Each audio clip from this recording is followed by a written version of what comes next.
로마서 7장 1절에서 6절은 좀 한동안 계속 할 것이에요. 뭐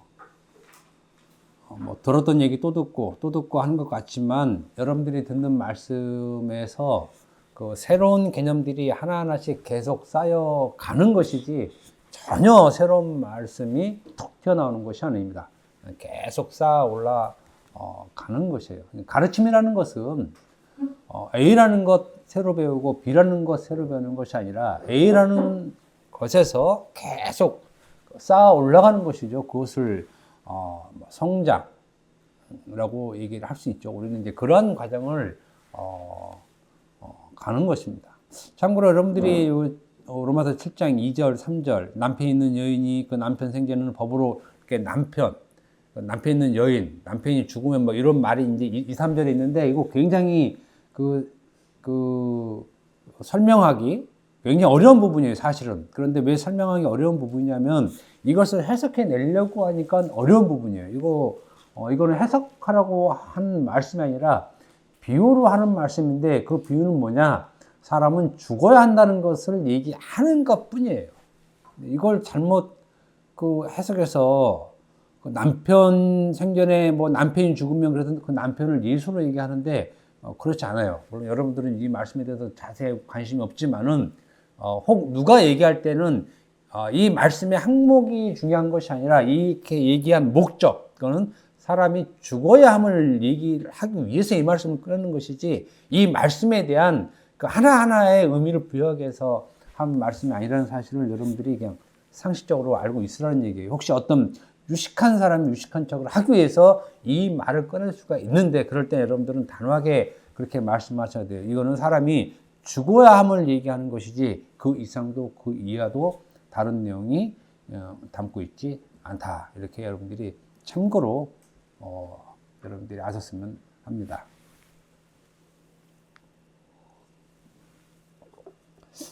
제가 여러분들에게 거듭해서 하는 말 중에 하나가 하나님이라는 존재에 대해서 기독교에서 말을 많이 하지만 실질적으로 기독교에서는 하나님이라는 말을 그렇게 많이 사용할 일이 별로 없습니다. 기독교에서는. 왜 그런가 하면은 기독교의 중심이 예수이기 때문에 그래요. 굉장히 자연스러운 현상이에요. 예수이기 때문에 주로 예수에 관해서 이것을 복음으로 얘기하는 말은 많이 할 수 있지만 하나님이라는 말을 주 목적으로 하는 일은 그렇게 없습니다. 여러분도 잘 아시잖아요. 신약 성경 예수도 마찬가지고 사도들도 마찬가지고 하나님에 대해서 얘기할 때는 하나님의 은혜를 찬송하기 위한 것, 그 영광을 찬송하기 위한 것, 하나님의 은혜와 평강이 있음을 기원하는 청원으로서의 하나님의 이름이 등장하지만 하나님의 역사심에 대한 구체적인 사항들은 그렇게 없습니다. 그럼에도 불구하고 많은 기독교, 특히 이제 설교에 굉장히 심하게 나옵니다. 하나님 이름을 목사님들이 그냥 굉장히 자연스럽게 아무렇지도 않게 얘기하는데 그 하나님은 다 가짜 하나님이에요. 다 가짜 하나님이에요. 왜 제가 이렇게 속단하여 여러분들에게 말씀을 드리냐면 심지어는 정명석도 하나님 얘기를 잘해요. 제가 우연히 유튜브 보다가 짤을 보는데 갑자기 그래서 많이 보던 사람이 나오는 거예요. 흰 이 가운을 양복을 입고. 근데 그것도 많이 어떤 본데 같아, 장소를. 물론 제가 가보지는 않았지만 그런데 동일하게 그 포맷을 갖고 있는 것 같아요. 자기 예배당이라고 하는데. 근데 하나님에 대해서 말을 참 잘해요. 하나님은 여러분들 굉장히 가까이 있다. 하나님은 항상 여러분들을 위로하시고 계시다. 하나님은 언제든지 여러분들에게 다가오는데 여러분들은 그걸 알지 못한다. 아는 사람이 복이 있다. 그러니까 그 사람의 정명성이 아니면 다 맞는 말 같이 들려요. 근데 그 일반 목사들이 똑같이 하는 말이거든요.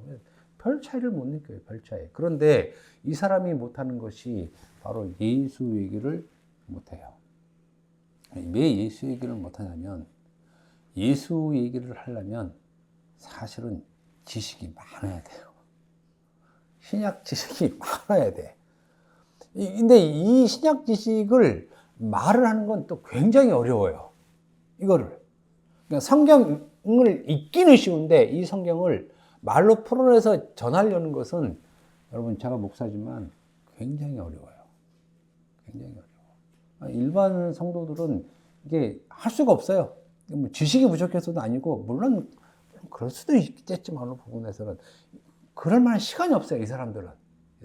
목사들은 시간이 있는 사람들이잖아요. 근데 있는 사람들도 어렵다는 거예요. 그런데 하나님 얘기는 얼마나 쉬운지 마음대로 할 수 있어요. 마음대로. 사람들은 또 그 얘기를 굉장히 좋아하죠. 그러니까 더 마음대로 그냥 그야말로 터진 입이라고 하나님에 대해서는 원건 얘기하고 싶은 얘기 다 해요, 그냥. 사람들이 좋아하고 아멘 하고 마음이 막 뜨거워지고 하나님 생각하면 그냥 막 이러는데 다 거짓이라는 거지. 사기. 그래서 만약에 어떤 사람이 하나님을 먼저 통 얘기해서 말하죠. 잠깐만요. 제가 먼저 얘기할게요. 예수 얘기를 먼저 하세요. 그러면 하나님 얘기 할 수가 없게 돼요. 저는 좀 이런 식이라 사실 말하기가 어디 가서 좀 쉽진 않지만 예수 얘기하니까 조금 생소하게 많이 들어요. 그런 말도 있었어요? 그랬어요? 이런 식으로. 아무튼 기독교 현실에 대해서 제가 늘 말씀드리는 이유는 우리는 그래도 좀 더 진리에 늘 가깝게 가자는 거예요. 쉽지는 않지만. 구약과 신약의 가장 두드러진 차이점, 뭐 여러 가지가 있겠습니다. 그렇지만 가장 중요한 하나를 여러분들에게 말씀드리면 그것은 단연코 죄에 대한 개념의 차이입니다. 죄에 대한 개념의 차이. 이건 상당한 차이예요. 본래는 구약과 신약은 동일한 죄의 기준을 갖고 있다고 여기 왔어요. 근데 이것이 2000년 동안 왔다는 것입니다. 2000년 동안. 상당히 그 역사가 길지요. 구약에서 얘기하는 죄와 신약에서 얘기하는 죄는 동일해. 그렇기 때문에 구약에서 말하는 죄와 신약에서 말하는 죄를 동일하게 회개의 내용으로 알고 있고 가르침을 받아왔다는 것입니다. 우리가 뭐라고? 그런데 그것이 아니라고 얘기하고 있는 것이에요. 우리가 뭐라고? 이게 참 듣는 사람도 어이가 없죠. 저한테 물어봤어, 어떤 사람이 직설적으로 너는 누구한테 이것을 배웠냐? 참 사도 바울한테 배웠습니다. 들리겠냐고요, 곧대로. 그런데 분명하게 구약과 신약의 차이에서 가장 두드러진 차이점 하나는 죄에 대한 개념이 다르다는 것입니다. 반드시 달라요. 이 신약과 구약의 죄의 다른 개념을 설명을 못 들어왔다는 것입니다. 신약은 구약과 전혀 다르게 율법에서는 상상할 수 없는 것을 죄로 규정해요. 율법에서는 전혀 그런 표현도 없고, 율법 안에서 표현할 수 없는 전혀 색다른 것을 가지고 이거 죄야. 너 이것 때문에 범죄한 거야. 넌 그래서 정죄를 받은 거야. 라는 그 죄 있음을 단정 맞습니다. 율법에서는 전혀 그렇지 않은데 신약에서는 율법에서는 없는 전혀 새로운 것을 가지고 죄로 규정을 하고 있는 것입니다. 그러니까 구약 성경만 가지고서는 죄를 파악할 수 없는 것이었어요. 원래는 구약 성경만 가지고서는. 이 차이를 대표적으로 신약에서 보여준 말씀이 있습니다. 말씀이 있어요. 그것도 초창기 때, 예수 때에 요한복음 3장 17절에서 19절 보겠습니다. 요한복음 3장 17절에서 19절. 구약과 신약의 다른 죄의 개념을 신약에서 보여준 말씀을 제가 여러분들에게 소개시켜 드리는 것입니다. 요한복음 3장 17에서 19절. 야, 다 같이 한번 읽어봅시다. 시작.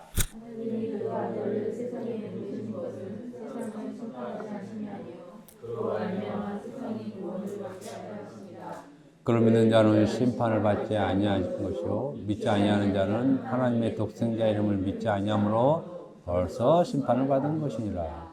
그 정죄는 이것이니 곧 빛이 세상에 왔을 때 사람들이 자기 행위가 악함으로 빛보다 어둠을 더 사랑하는 것이다.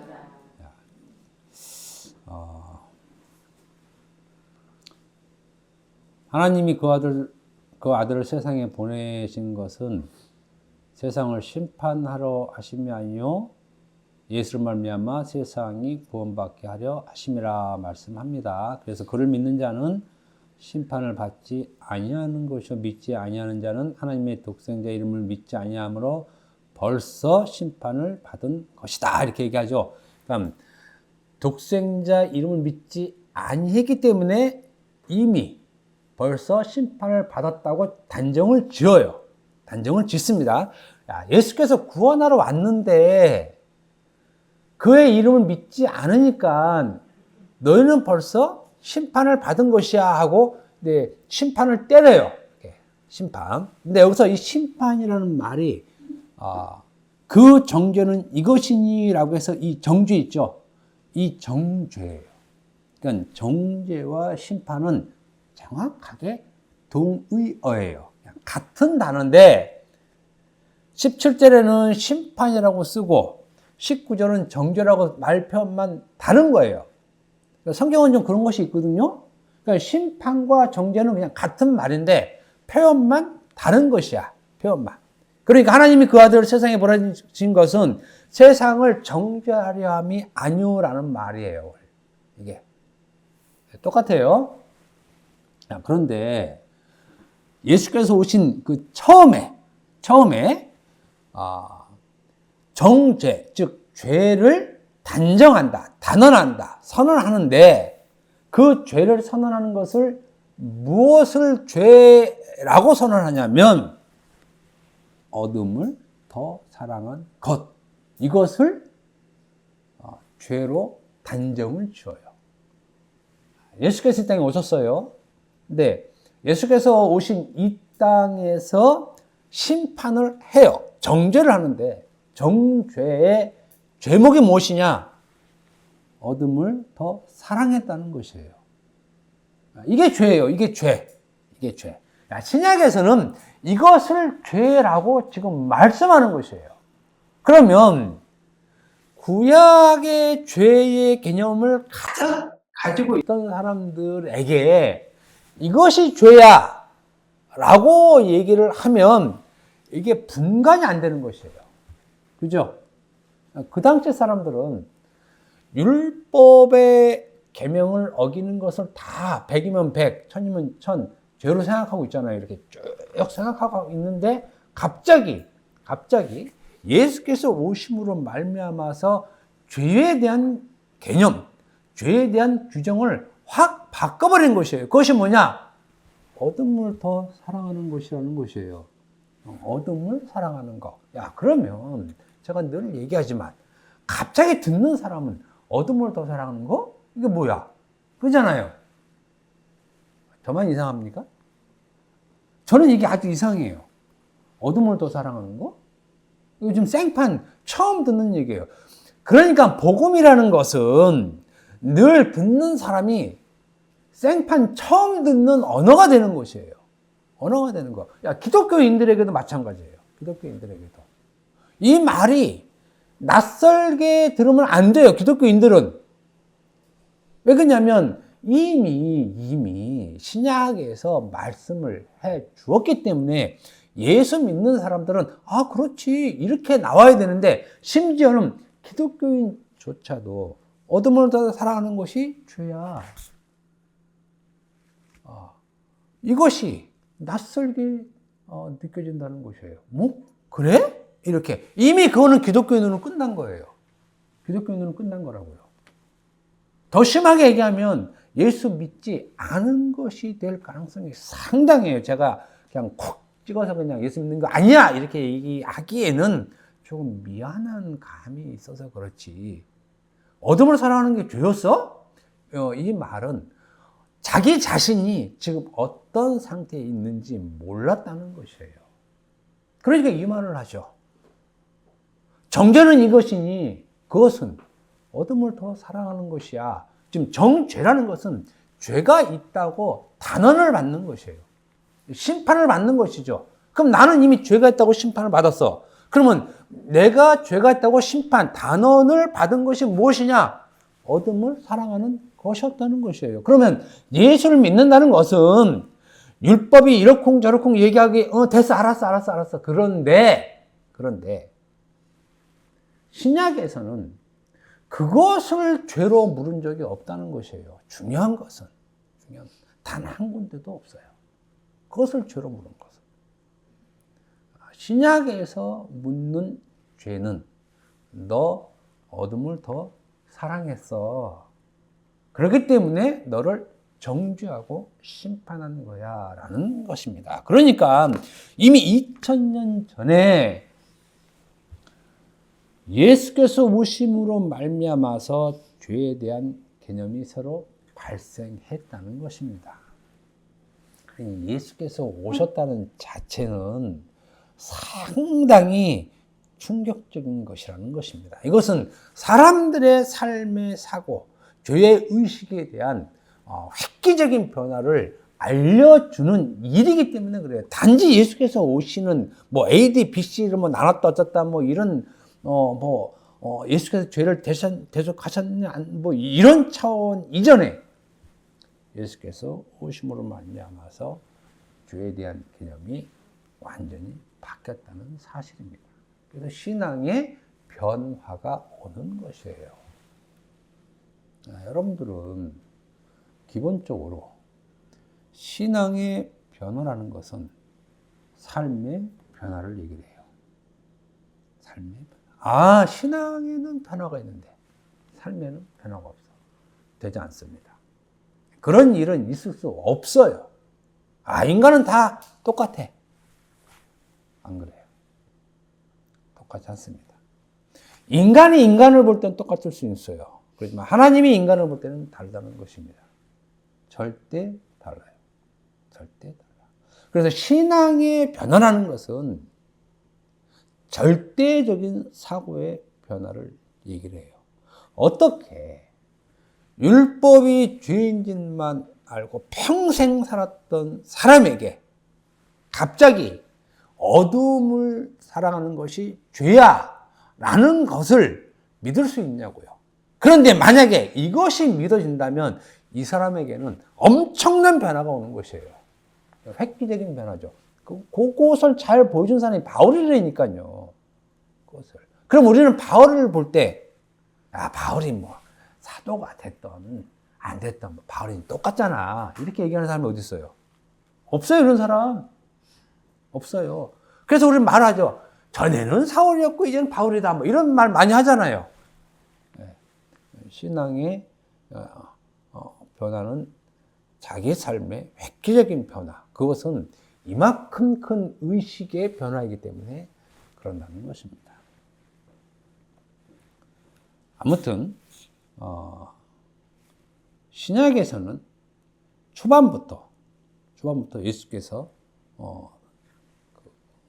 살아계셨을 당시부터 죄에 대한 새로운 개념을 제시한 것이 바로 이것인데, 그것은 그 정죄는 이것이니 곧 빛이 세상에 왔을 때 사람들이 자기 행위가 악함으로 빛보다 어둠을 더 사랑한 것이라는 것입니다. 그래서 기본적으로 죄의 개념을 우리가 시작하고 들어갈 때는 죄란 무엇인가? 라고 했을 때 어둠을 더 사랑한 것입니다 라고 얘기해야 된다는 것입니다. 그러면 듣는 사람이 좀 쇼킹할 수 있어. 갑자기. 왜? 자기도 모르는 걸 얘기하니까. 근데 성경은 분명히 얘기하기 때문에.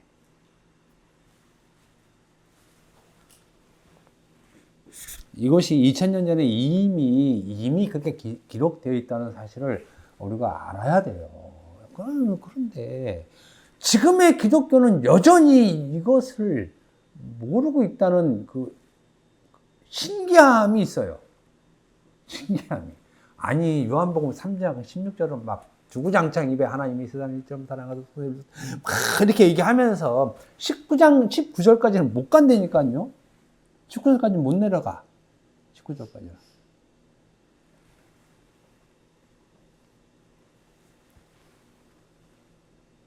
신약 시대로부터 기독교 신앙의 죄의 개념은 율법이 아닌 어둠을 사랑한 것이라는 새로운 죄의 개념을 발생시킵니다. 이것 때문에 사람이 어둠을 더 사랑한 것 때문에 죄를 범한 죄인이 되었으며 죄인으로 정죄함을 받았어요. 무엇을 하고 안 하고를 떠나서, 살인하고 간음하고 도둑질하는 것을 떠나서 이미 정죄함을 받았습니다. 그래서 로마서 4장 25절에 보면 예수는 우리가 범죄한 것 때문에, 이거 굉장히 중요한 그 말씀이에요. 여러분들 잘 알고 있어야 돼요. 로마서 4장 25절. 예수는 우리가 범죄한 것 때문에 내줌이 되고죠. 내줌이라는 것은 십자가에 못 박혀 죽으심이 되고 우리를 의롭다 하시기 위해 살아나셨다. 범죄한 것 때문이라는 말은 우리가 불의하기 때문이죠. 불의하기 때문에 의롭게 하시려고 살아나신 것이에요. 부활. 그러면 범죄한 것 때문이라는 이 범죄의 항목이 무엇이냐? 범죄의 항목.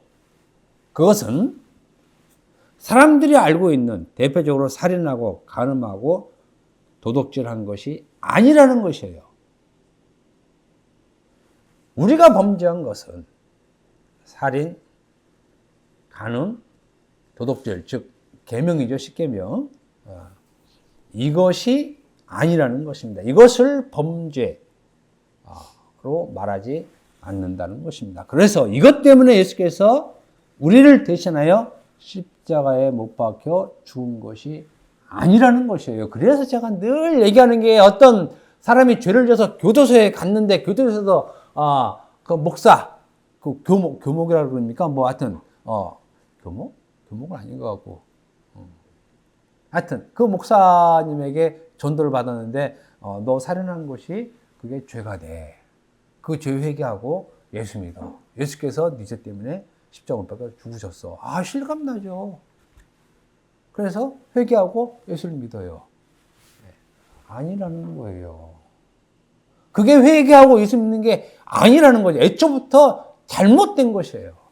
근데 그렇게 믿었잖아요, 다 그렇게 믿었잖아요. 그거 아니에요. 다 예수를 잘못 믿은 거예요. 잘못. 예수님은 그 죄 때문에 죽으신 게 아니라는 사실입니다.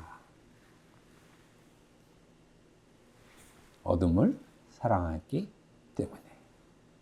여러분들은 이거 하나만 알고 가셔도 돼, 그냥, 사실은. 근데 또, 다 알고 있는데, 또, 저만 이렇게 얘기하는지 모르겠는데, 저는 이게 좀 실감이 나요. 사실은 제가, 요한복음 읽으면서, 이 어둠이 무엇인지, 얼마나 제가 고민을 했겠어요. 근데 이 고민이 좀 한참 됐어. 한참.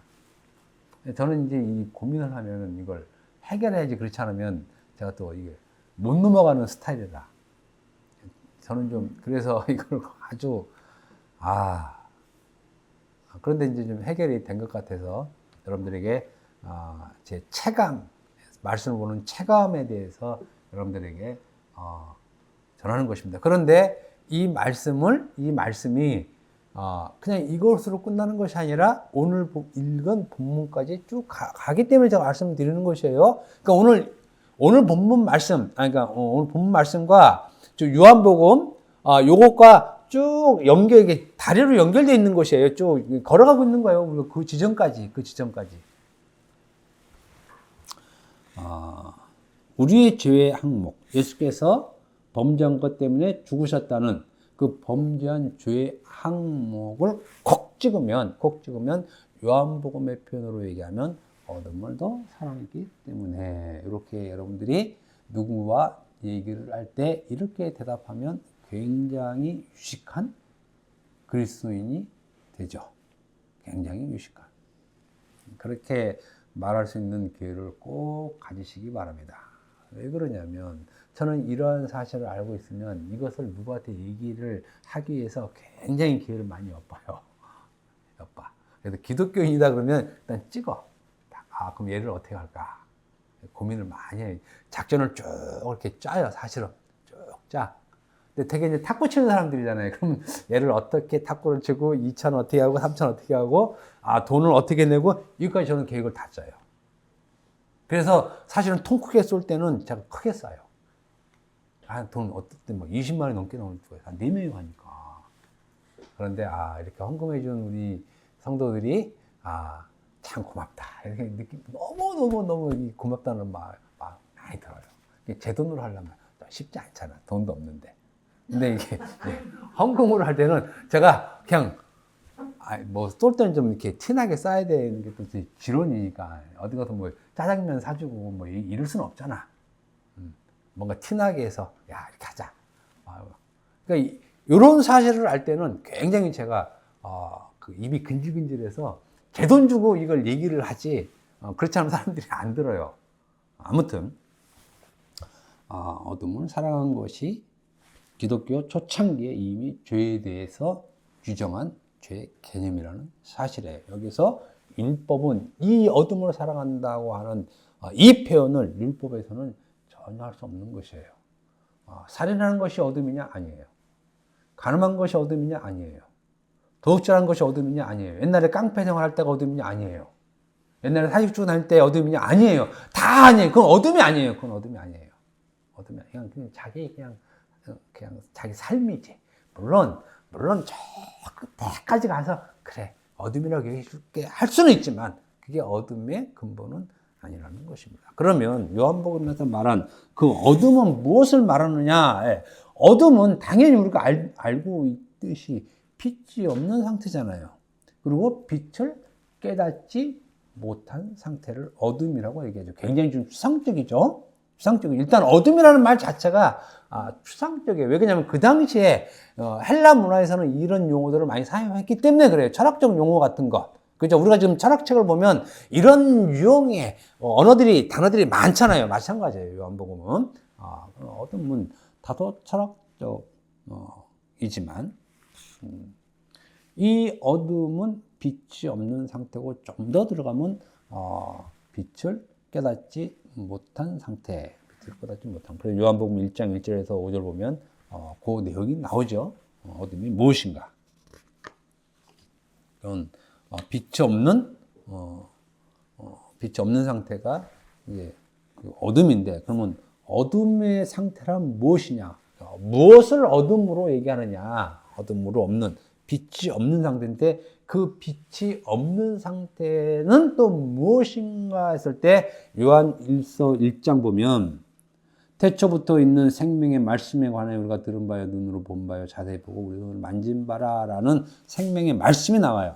요한복음 1장 1절부터는 말씀 이렇게 나오는데 요한일서 1장 1절은 좀 더 자세하게 이걸 생명의 말씀, 그리고 좀 더 자세히 또 한 번 들어가면 영생의 말씀 이렇게 되죠. 예. 어둠의 상태란 생명의 말씀이 없는 상태라는 것입니다. 어둠의 상태라는 것은 그러니까 만약에 어둠 그러면 캄캄한데 빛이 없는 상태를 성경에서는 어떻게 얘기하느냐?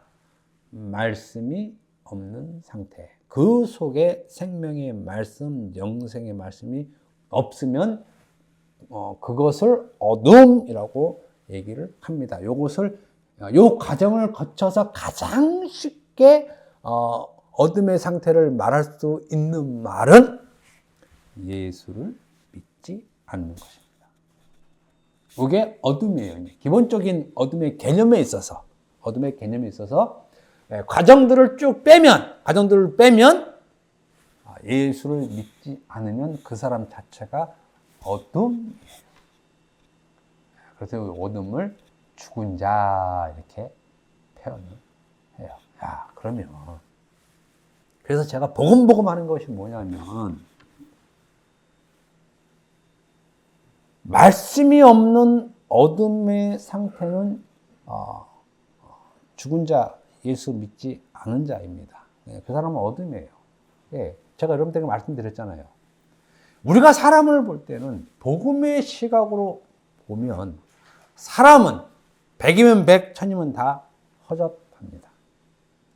예쁘고 잘생기고 돈이 많고 하여튼 별스럽게 뭐가 있어도 어둠이에요. 그 이상도 이하도 아니에요. 그러면 저는 빛 가운데 있는 빛의 아들들이잖아요. 그러면 제가 어둠을 볼 때 어떻게 그 사람을 평가하겠습니까? 굉장히 부러워서 나도 저렇게 돼봐야지. 없어요. 저렇게 살아봐야지. 저렇게 해봐야지. 없어요. 왜? 어둠이 하는 짓은 어떤 짓은 결국 죽을 짓만 해요. 그리고 죽을 짓만 골라해. 그런데 뭐가 이렇게 부럽고, 그런 것이 가당치나 하겠습니까? 없어요. 그래서 특히 우리 청년들에게 복음을 알아야 된다는 이유 중에 하나가 그거예요. 만약 남자가 여성을 사귀는데 여자가 헤어지자 그래요. 난 복음 있고 복음이 없어. 그래도 사귈 수는 있어요. 얼마든지. 그잖아요. 마음대로 해요. 괜찮아. 근데 헤어져. 그러면 쿨하게 오케이 가. 이렇게 되지. 스토킹 안 돼. 그거 안 돼요. 그거. 그런 게. 그냥 오케이. 이게 쿨하게 돼요. 여러분 된다니까 왜 제 말을 못 믿는지 모르는데, 그래서 복음을 알면 제일 우선 나타나는 표현이 뭐냐면 그렇게 집착이 심해지지 않아요. 이게 자식에 대한 집착, 남편에 대한 집착, 아내, 특히 자식이 어둠이야. 안타까움은 있죠. 안타까움은 있는데 아무리 얘기해도 이 새끼가 말귀도 못 알아먹어. 어둠으로 살아 죽는 거예요. 그럼 뭐 어떻게? 안타까운 마음에 어떻게 할 수는 없지만, 남편이 어둠이야. 아니, 어둠한테 바랄 게 뭐 있다고 그래요. 어둠한테 뭘 바라겠냐고요, 어둠한테. 나 지금 미치겠어, 그런 생각하면요. 사실은. 목사가 좀 점잖해야 되는데, 이러면 안 되는데. 어둠이에요. 어둠. 생명이 없다는 것이에요. 그럼 하는 짓마다 죽을 짓만 하고 있는 것이에요. 예수 믿지 않는 상태의 모든 것은 어둠이라고 얘기하는데, 이건 제 얘기가 아니라 진리의 말씀이 그렇게 얘기하기 때문에 제가 대언을 하는 것 뿐입니다. 그러면 예수 믿지 않는, 생명의 말씀이 없는 어둠의 상태는 어둠의 상태의 삶이 있죠? 당연히 삶이 있어요. 어둠의 상태의 삶. 그 어둠의 상태의 삶이 무엇이냐? 그것이 바로 율법 안에서 사는 것이에요. 율법 안에서. 그리고 그 율법 안에서의 삶을 가장 우리가 늘 정의해 왔던 그 정의가 뭐냐면 자기의라는 것이에요. 의외로 자기의라는 이것은 상당히 죄의 굉장한 본질적인 요소가 되는 것이에요. 이것을 우리는 우습게 보면 안 되고 흘려보내면 안 돼요. 그러니까 어둠은 율법 안에서의 삶이고 자기의인데, 이것이 자기 안에서 폭발적으로 일어나는 현상이에요. 어둠의 현상이. 그런데 그 어둠의 현상을 그 사람 본인은 그것을 빛으로 알고 있다는 거예요. 그리고 예수를 어둠으로 보는 것이에요. 시각이 완전히 뒤바뀌어 있는 것입니다. 어둠을 더 사랑한다는 요한복음의 말은 바로 이 얘기예요. 사람이 율법 안에서 자기의 행하기를 더 좋아하는 것을 어둠을 사랑한다라고 얘기하는 것이에요. 그래서 그 어둠의 실체는 율법 안에서의 삶의 자기 의가 기본적인 표현이에요. 이것을 어둠이라고 하는 거예요. 그래서 사람은 다 어둠 가운데 살고 있다고 여러분들은 아셔야 됩니다. 이제 어둠의 기본적인 정의를 알았죠. 요것을 로마서 7장 1절로 지금 제가 끌고 가겠습니다. 좀 더 합시다. 로마서 7장 1절 봅시다. 어둠을 끌고 제가 로마서 7장 1절까지 가는 겁니다. 한번 다 같이 한번 읽어봅시다. 시작. 내가 더 많은 자들에게 말하오니 너희는 그 법이 사람이 사는 동안만 그를 주관하는 줄 알지 못하느냐. 여기 보면은 사람이 살 동안만이라는 말씀이 나옵니다. 우리는 이렇게 흘려보내기 굉장히 좋은 말이죠. 그리고 대부분 또 이렇게 흘려보내는 것이 정상이에요. 저 같은 사람의 눈에만 띄는 그 단어들. 사람이 살 동안만, 사람이 살아있는 동안, 사람이 살아있는 이 동안을 어둠이라고 얘기하는 겁니다. 사람이 살아있는 동안의 상태. 지금 바울이 말한 너희는 그 법이 사람이 살 동안만이라는 살 동안만이라고 말한 그 사람이 살아있는 동안이라고 말하고 있는 이 동안이 바로 어둠의 상태입니다. 어둠에 있는 상태. 그래서 어둠에 있는 상태란 율법의 주관을 받고 있는 상태라는 것이에요. 이것을 바울이 사람이 살 동안만이라고 표현하는 것이에요. 사람이 살 동안만 어떻게 사느냐? 이 사람의 삶은 율법의 주관을 받고 있는 사람이 살 동안이라는 것이죠.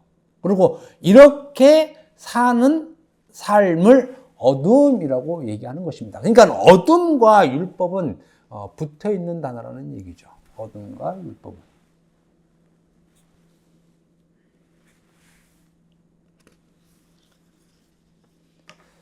로마서 7장 14절에서 25절은 내용이 좀 긴데 혹시 시간 되시면 읽어보시고 사람이 살 동안이라는 말을 표현해주는 말이 있습니다. 즉 어둠 가운데 있는 사람의 상태, 지금 사람이 살아있는 상태의 어둠은 이렇다라고 로마서 7장 14절부터 25절에 쭉 얘기해 주는데 이것을 제가 간추려서 말씀을 드릴게요. 사람이 살 동안이라는 말의 의미는 첫째, 육신에 속하여 죄 아래 팔린 상태입니다. 죄 아래 팔린 상태. 어둠. 그리고 두 번째, 원하는 것을 행하지 아니하고 미워하는 것을 행하는 상태. 이것도 어둠입니다. 선을 행하지 않는 상태, 원하지 않는 악을 행하는 상태, 악이 함께하는 상태, 죄의 법에 사로잡혀 있는 상태, 사망의 몸이 된 상태, 죄의 법을 섬기는 상태. 이게 다 사람이 살 동안 어둠에 있는 상태예요. 이것도 또 다 얘기를 해야 되겠죠. 물론 우리는 아는 얘기지만 또다시 할 필요가 있는 말씀들이죠. 그러니까 요 상태가 어둠, 그리고 요 어둠이 바로 율법의 주관을 받는 상태. 그리고 바울은 이것을 로마서 6장 6절에 옛사람이라고 표현해요.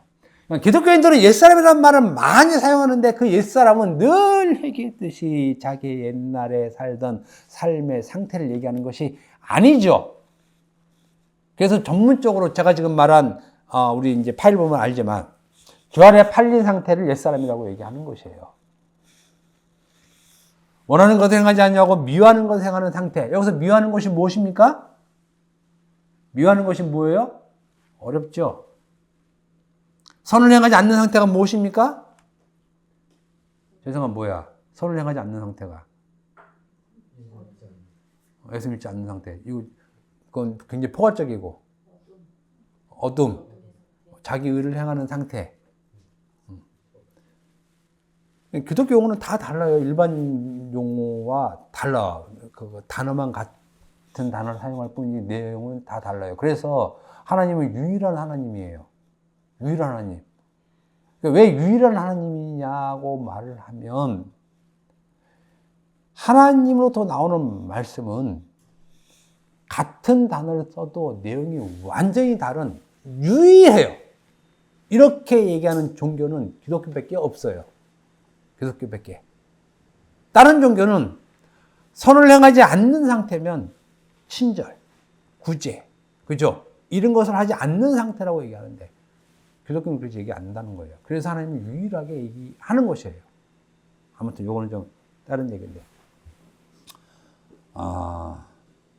이런 옛사람의 모든 상태를 한 단어로 압축해서 어둠이라고 얘기를 하고 이 어둠을 좀 더 끌고 가면 이것을 다른 말로 또 죄라고 하는 것입니다.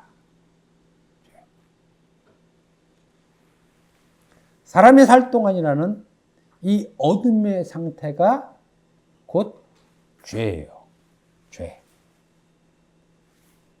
그리고 그 죄란 율법의 주관을 받는 상태.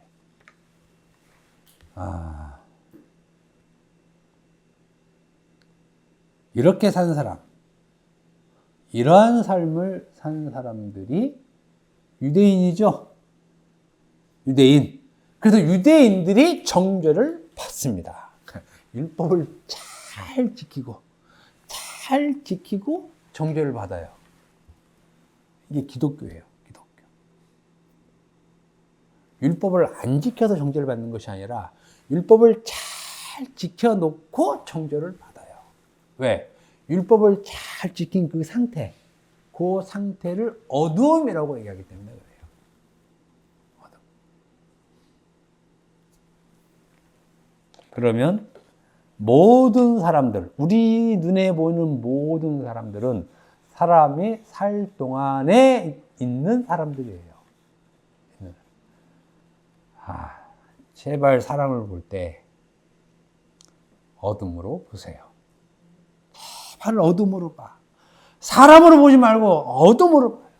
특히 형제, 자매, 친척, 친구, 배우자, 아들, 자식, 기타 등등 모든 사람들은 어둠으로 보세요. 그러면 관계성이 새로 시작돼요.